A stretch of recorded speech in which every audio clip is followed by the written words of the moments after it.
I'm so glad you're here today. You know what? Every time I talk to parents, mothers, and grandparents, they always ask me the same question. How can I raise my children to be happy? How can I ensure that they grow up confident in a world as complex as the one we live in today? And if you think about it, parenting has never been as difficult as it is right now.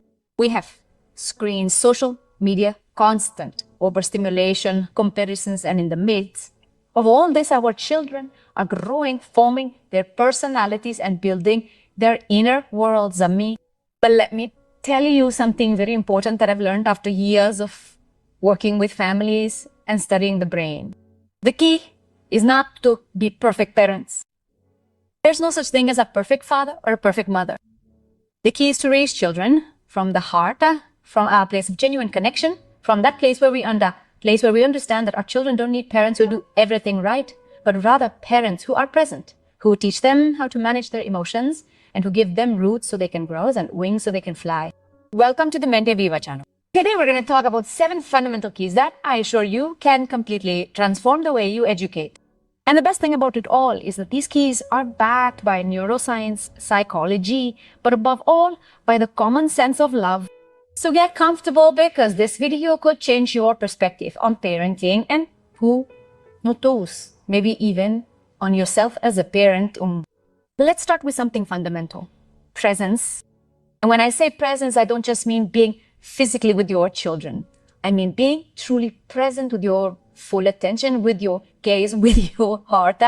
We live in an age where we're all constantly distracted.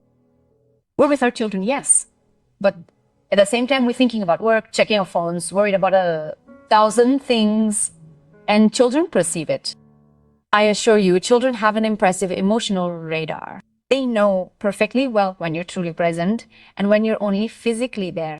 Do you know what happens in a child's brain when their parents are truly present? Their entire secure attachment system is activated. Cortisol, which is the stress hormone, goes down. Oxytocin, which is the hormone of love and connection, goes up. And this is not poetry, this is pure neuroscience.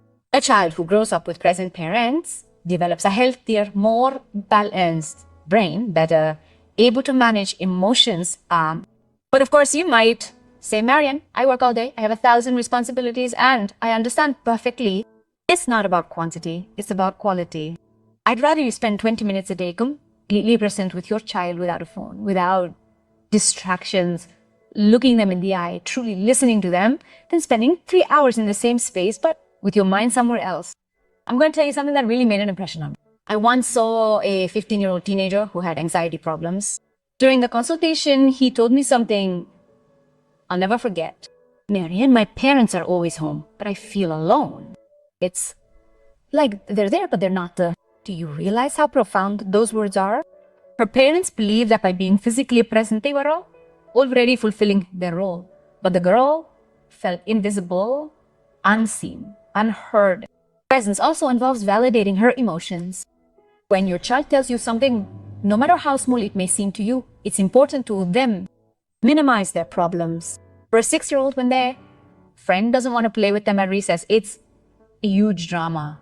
And they need you to understand, not to tell them, that's nothing, you'll get over it.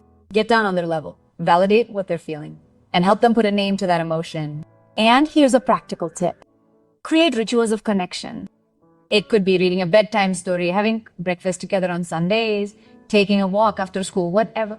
But make it your sacred moment where there are no phones, no rush, just the two of you connecting heart to heart to heart. Before moving on to the second key, I want to ask you for something. If you're finding this content valuable, if you feel that these reflections can be instantaneous. If we want to watch a movie, we watch it. If we want to order food, it arrives in half an hour. If we want information, we have it in a second. And this is creating a generation of children and adolescents who don't know how to tolerate frustration, who don't know how to wait, who don't know how to deal with noble life. Real life is full of frustration. You're going to have to wait for many things. You're going to hear no, you're going to fail at some projects a lot. And if you don't learn from a young age to manage that frustration, you're going to sink. Frustration that's not managed in childhood turns into anxiety and depression in adolescence and adulthood. So how do we teach this? First, Don't give them everything right away. I know that as parents, we want our children to be happy, to have everything they need, to not suffer. But happiness doesn't come from having everything right away. Happiness comes from learning to value things, from learning to wait, from learning to work for what you want. If your child wants a toy, teach them to save it. If they want to watch TV but it's homework time, let them wait. If they want something that you don't think is right, tell them no, lovingly but firmly. And here's the key. When you say no, be with them in that frustration. It's not about just saying no and that's it. It's about saying, I understand that you're upset. I understand that it makes you angry that I'm telling you no, but this is where it is right now. You validate the emotion, but you don't change the boundary. This is key. You can validate what they're feeling without giving to what you've decided. Let me explain what happens in the brain when a child experiences frustration. The amygdala, which is the emotional center of the brain, is activated. The child goes into alarm mode. And if we as adults also get frustrated, angry, and yell, what we do is amplify that alarm. But if we remain calm, if we accompany that emotion with tranquility, we are helping their prefrontal cortex, which is the rational part of the brain, to activate and be able to manage that frustration. I'm going to give you a very practical example. Imagine that your 4-year-old child is playing with building blocks on the tower he is building. Falls over, he starts to cry, gets frustrated, and may even throw the blocks. The typical response would be, come on, it's okay, I'll make it for you. Or, enough crying over silly things. But neither of these responses teaches him how to manage frustration. A better response would be, I see that you are very upset because the tower fell. It is normal for you to feel this way. It would happen to me too. What can we do? Should we try again together? Do you want me to help you? Or would you rather try it on your own? Are you validating them? Are you giving them options? Are you teaching them that frustration is part of the learning process? And something very important, do not confuse limits with a lack of love.